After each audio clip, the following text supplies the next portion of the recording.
So West Kennet Longbarrow, not far from here, near Avebury. It fell upon me actually to do the book. A lot of weird events came. We'd had a lot of books about Stonehenge. We'd had a lot of books, several books about Avebury, 4 or 5 good books about Silbury Hill, but nothing about West Kennet Longbarrow. I think it's mainly because people had thought, what can you write about just one site?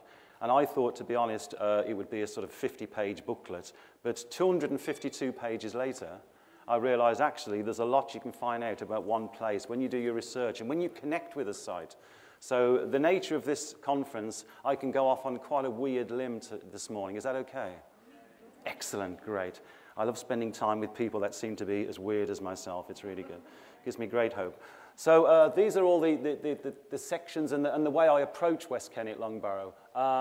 I think when you look at any sacred site or any area, you have to look at it holistically. You cannot just look at the research or the ley lines or the acoustics. You have to look at the whole lot to get a feel of what the site is really about. I think you can apply this to anywhere you visit, really. So those are all the sort of chapter headings.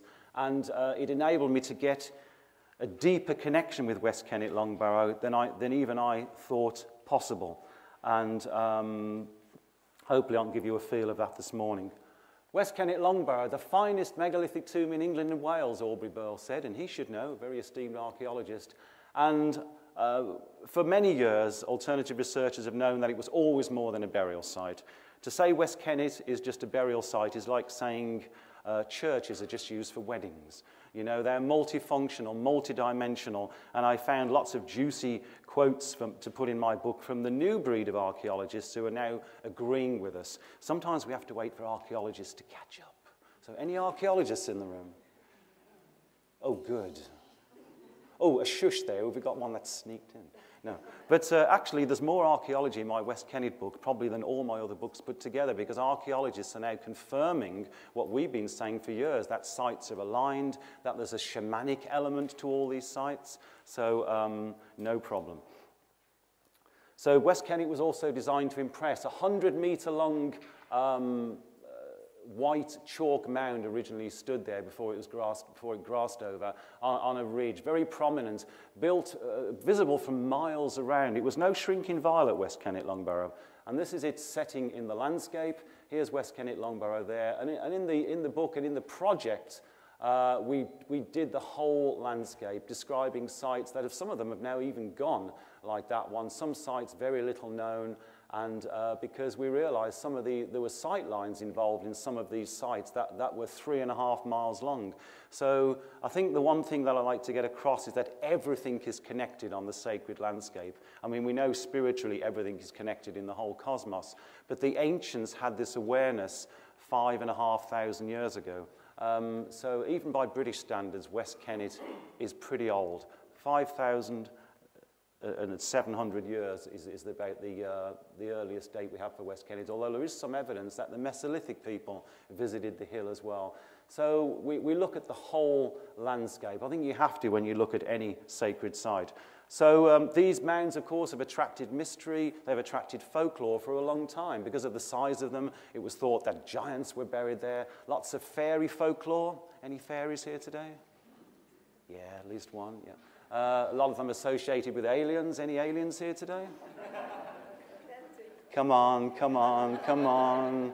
Okay, you asked that question in Glastonbury and half the hands go up. Yeah. And then on the way back you think, hang on, I wonder how many of them were actually telling the truth. It is Glastonbury after all. So yes, the devil, of course, a lot of the sites were Christianized. Any Christian? No, I won't go there.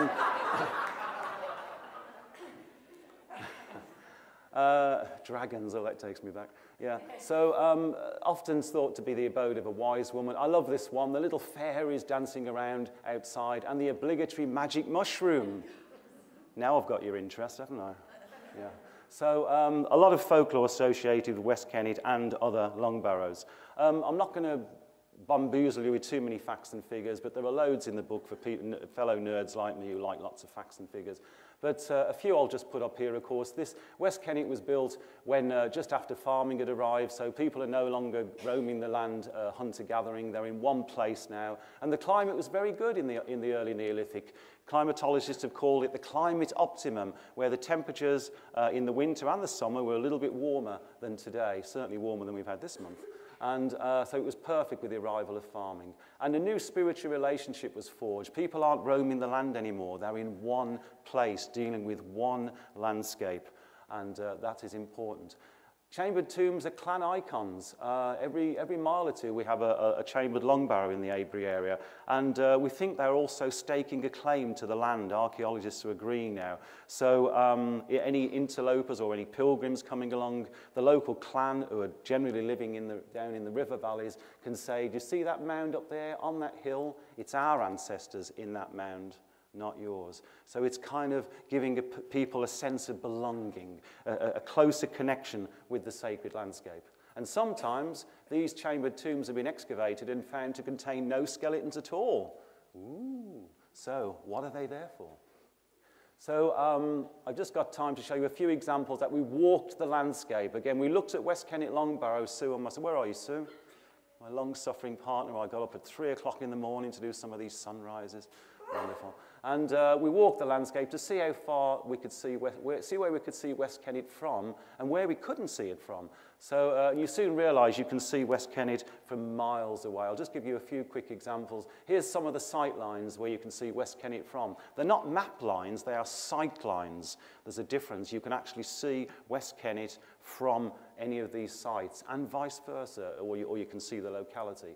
And again, originally, when it was a pure white mound, how it would have reflected the sunlight, how it would have reflected the moonlight, it would have been a magnificent sight from miles around. And here's just one or two examples. Paul Devereux spotted this years ago. When you look at the Longbarrow from Horslip Longbarrow site, you can see here's the Longbarrow here on the ridge, and look how it's designed to just touch the slopes of Silbury Hill. Isn't that cool? When you consider that this was built 1,000 years after West Kennet Longbarrow and the Horslip Longbarrow. So it shows the later people who came along to build Silbury took allowance of the former sites that were already there, because they would have seen them as their ancestral sites too. And if you go round the other side to Windmill Hill, now look how the opposite end of the barrow touches Silbury Hill, where the top ledge is. What a coincidence. Okay. So great intricacy in positioning. Robin Heath, I'm sure, later on this weekend will talk how sites are often lined up to a matter of meters. You know, our ancient ancestors, you know, were very skilled geomancers and surveyors, for sure. This is one of my favorites. There's a very little known, probably Bronze Age circle here on Horslip Down. And if you look at West Kennet Longbarrow, you'll see that it lines up with the axis of Silbury. And the thing is, this is Lower Neolithic, this is Upper Neolithic, and we're standing in a Bronze Age circle. So again, sites of different ages. The people who came, the Beaker people who came later on, were still honouring the old sites in their landscape. And the next section is a guided tour. I often see people, especially during the summer, come up to West Kennet. Sometimes I'm chilling out on the top, and they'll take a few pictures. They're in the tomb, they're out the tomb in 5 minutes, and they've missed everything. So we did kind of a little guide of what's there today. This is when you roll up at West Kennet, this is the entrance. The entrance is just there. These stones, at least 3 of the stones at the entrance were put there in the Upper Neolithic after 1,000 years of use. So West Kennet Longbarrow was in use for 1,000 years, which is exceptional for any chambered site. It's because it wasn't just a burial site. It was something more, which I'll come on to very shortly.